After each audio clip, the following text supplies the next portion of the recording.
Hey, what's happening, everybody? My name is Joshua, and right now we're inside of Paper Moon, my bookstore, magazine shop, art store. It got started because I was publishing a magazine called Hypersaturation, and I needed a place to sell it. The markets are infrequent and expensive. So, for like a small publisher, spending $150 a week just to have one chance to sell magazines was just not cutting it. So I started looking for spaces, and I found this space on 4th Street. And it was a great size. It's very small, but I did look at other spots that were a lot larger, and I'm kind of glad I didn't go with a bigger space at first because I really only started this store with Hypersaturation and the other magazine I was distributing, Castle Jackal. So I was starting a bookstore with only two magazines. So I really had to build from scratch. And thankfully, I've had a lot of great response locally from local publishers and local authors and local zine makers. Yeah, the shop is now full of stuff, and yeah, I'm looking to move to a bigger spot to have even more stuff. Do you consider yourself a big reader? Um, I am not a big reader, actually. I'm a musician. That I spend a lot of time making music and researching music and listening to music. Um, so yeah, when I'm reading, if I'm picking up fiction, I'm reading probably one fiction book a month, um, or I'm getting like most of my fiction from comic books.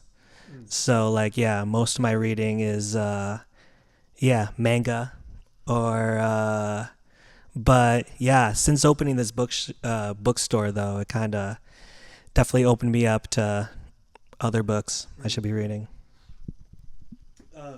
Where was the drive? Where'd the drive come in to get into publishing? This was one of the drive to get into publishing was due to coming out of COVID. Mm. Uh, Being a musician during COVID was really tough because you couldn't go out and play gigs, and so a lot of people were turning to doing a lot of streaming or doing a lot of work that was just like staying on the internet. So the urge to publish physical magazines came from wanting to have people disconnect from the internet. I love that when you pick up a magazine, you can't scroll through a magazine and scroll through your phone at the same time. So yeah, it was also like my political stance to also inadvertently get people to put down their phones. Mm. So yeah, just wanted to get. I was seeing all the hard work artists were doing online, and I just wanted to get all that work off online and into people's hands. Do you feel like you were ahead of the curve on that? I think. Um, it's no. As far as I took an idea that was pretty established, like zine culture has just like such a long, amazing lineage, and along with small publishers. So I was really inspired by small publishers and indie zines that I would pick up in other cities. Mm. So when I would go to New York City or Philly or Los Angeles, I'd go to bookstores and grab zines all the time, and I just kind of I wanted that experience for upstate New York. So so yeah, the idea was yeah taken from all the great work for people were doing in the '90s and just like Mm. applying it to yeah bringing it to Albany. Yeah, I feel like we've seen zine culture ebb and flow fashionably, right? Um, I also associate it a lot with the '90s, but in the same way I associate like leather jackets, which I feel like I'm seeing more and more of Right. year over year. Um, can you talk about this region? Like, what draws you to the capital region? I know you're from here. Why make a home base here?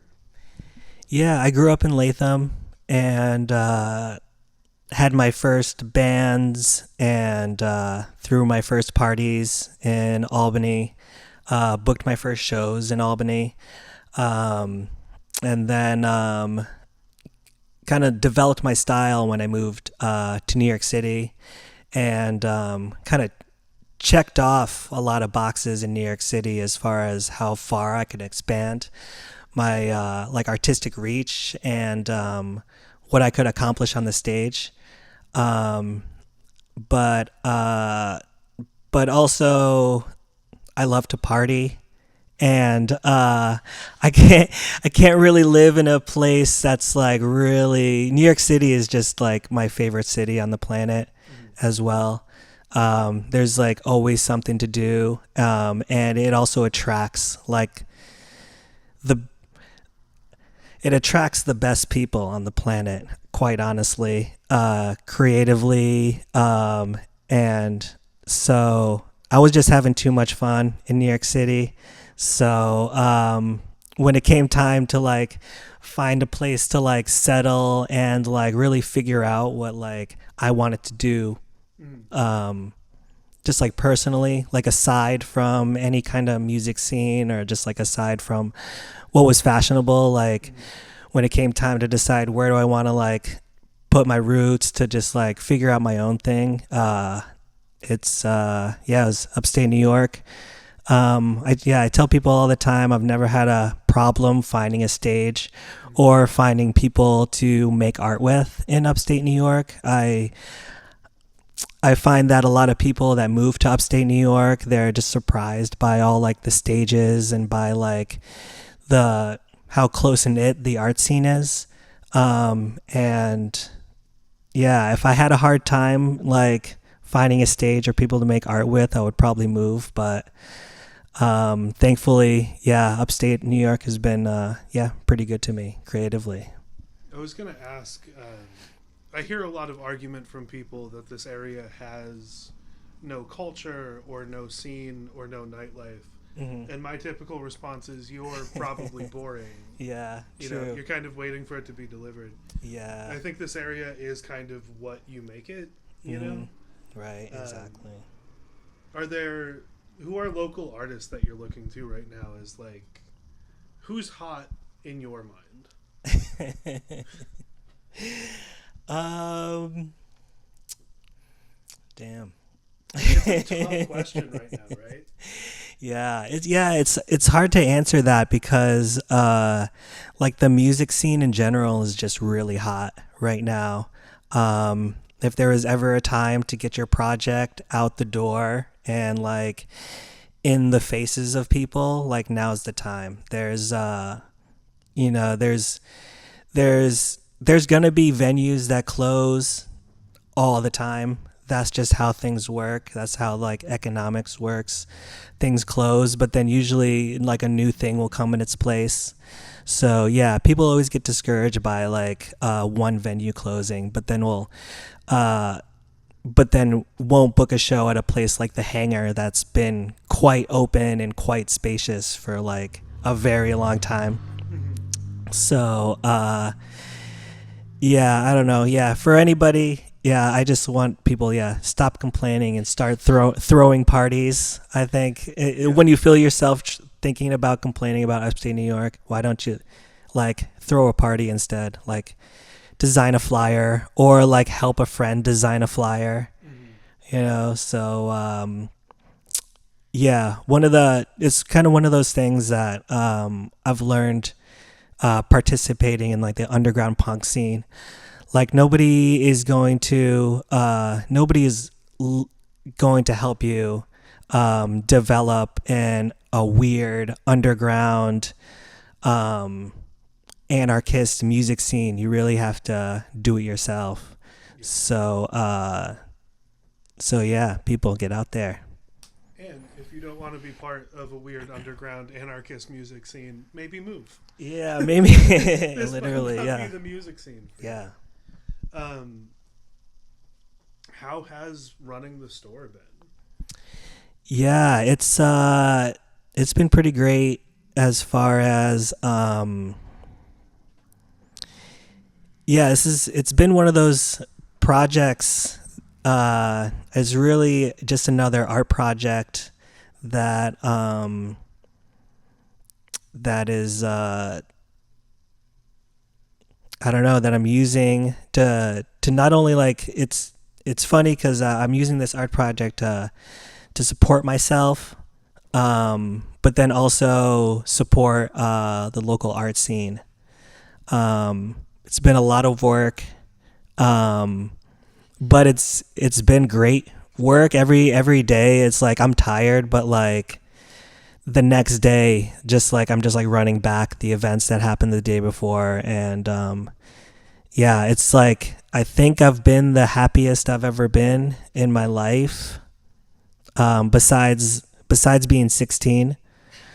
So we're like, yeah. So like I'm turning 40 this year. So yeah, maybe like 16 was like peak happiness, and then like going into the job market from like 16 to 40 has been like decline in happiness. Yeah. And like so yeah, it was great to be able to like put my happiness first and also rely on like um my like past education and experience working in different jobs and working with different people, and yeah, it's been really cool. Um, when someone who hasn't been into the store asks you what you sell, how do you respond? Yeah, I just is a magazines, books, and comics. I keep it pretty simple, Yeah. because there's really not that many bookstores around. Yeah. I feel like I would have to be more specific if there was more bookstores. But when people hear bookstore, they're like they kind of already know there's like, oh, like it's a bookstore, but it's not Barnes and Noble, Mhm. so it's got to be something funky. Um, and yeah, I'm glad that I have the ability to have a funky little store. Yeah. Yeah. Instead of come in and out. Yeah, that's always like that's like the once I get people in the store, then it's like, all right, what should I introduce them to? That's really tough because like I don't have one favorite thing. It's been like a fun journey to find things. Like every single book on the shelf is something that like I've had to search for and read up a little bit about, and then find the publisher and then find the distributor for the publisher. So yeah, the whole just like journey of getting these books in has been really fun and interesting. Also, like kind of get it like when I started the store, I really was just focused on new books. Mm-hmm. But then resellers started coming in and offering just like amazing vintage books. Mm-hmm. So that's been like an unexpected cool thing, um, that I've had the opportunity to sell that I didn't know I wanted to sell, Mm-hmm. and that also keeps me on my toes. Like I literally don't know what's gonna enter the shop Mm-hmm. at all times. I've had maybe the most interesting vintage piece that's come in was a old grimoire, full of like magic spells that was like going for like $500 on eBay. Yeah, I remember. And like it was one of those things where the seller came in and he's like, I know you don't know what this is at first glance, but I'm gonna leave it with you and I'm gonna come back, Mm-hmm. and like once you do your Googles, then we can make a deal on it.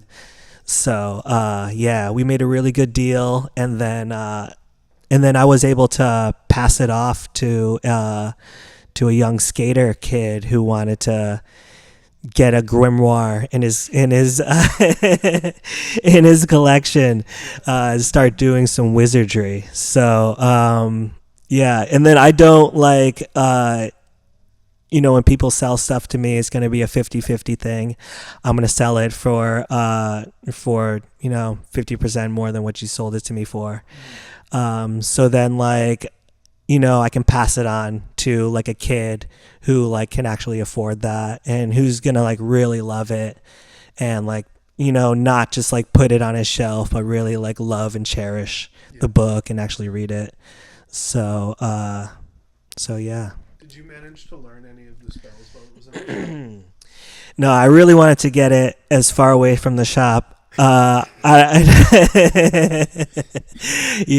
it was giving off some energy, and like, yeah, the buildings in Troy are like hundreds of years old already, so there's already spooky energy coming from like all corners of this area. So it was just like, it was really bringing in some wild energy. So I'm like glad that, yeah, it was one of those, I think it was like the only book I've had where I'm like, I just need to put this on Instagram and like see what happens. And it was sold like the next day. So, yeah. What's the process like if I'm an indie author or zine producer to get on the shelves at Paper Moon? And what's your thought process like on what you end up buying for the shelves versus not? Cool. Yeah, for local authors, local publishers, that's an easy yes. If I could fill every inch of this store with local art, I definitely would. It's also a lot harder to get books that aren't local. Mailing things is really expensive. A lot of people's favorite magazines are from Europe, and it's really expensive to get stuff from Europe. So like that's why you might see some cool stuff in here from Europe, but then like not see it again for like maybe ever, because then like I'll get some cool things from Europe, but then while I'm waiting for those to sell, I'm finding ways to source things as locally as possible. So like I really love carrying Clash books. They've had my back since day one, and it's just great having Clash books on my shelves. P.S. Hudson, love having them on my shelves. They print their books locally, so they just come down and drop off a box of books. MPAC has really been supportive. Their publishing division really makes beautiful books. And then, yeah, it's great to have my local author shelf full of books. So, yeah, if you write a book, if you published a book, yeah, bring it in. I definitely want to see it, and I definitely want to help you sell your book. Is it always the plan to run events in the store? No, it was not the plan to run events in the store, but coming from the punk scene and just being known as a musician, it was just really easy to just like start throwing shows. There's like my lesson for Paper Moon is to kind of like show other local businesses that if you like open your doors to local art, like local art will flow in, and like it'll be way better for you to get local business and more interesting clientele. Yeah. What's coming up that you're excited about? Cool. Yeah, I'm excited about. Yeah. There's so much going on. This is how I feel too when people are like, plug your next thing. I'm like, I have 9 next things. Yeah, just what's been great about Paper Moon is that is like being able to continue to discover new things and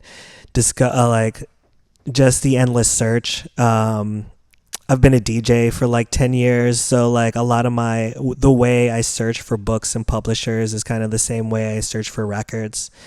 And yeah, I'm just excited for whatever cool publisher I'm going to find tomorrow. I've had a few customers already drop off some books for publishers to look into. I also suggest that if you know a cool publisher, let me know about it. Drop off some books to me. Show me some cool things. 'Cause yeah, at the end of the day, I wanna be able to, I don't know, stock the shelves with what people like, and not just what I think people like, which is like 80% of the store. So yeah, I'm excited for whatever's gonna come next, and I'm excited for new publishers, new zines, and excited for continuing Paper Moon magazine. Yeah, hell yeah. Volume 4 coming out soon. Check the Instagram. It's underscores between everything. Yeah, paper_moon_Troy. Yeah, paper_moon_Troy. Hell yeah, thank you for doing this. Big dog.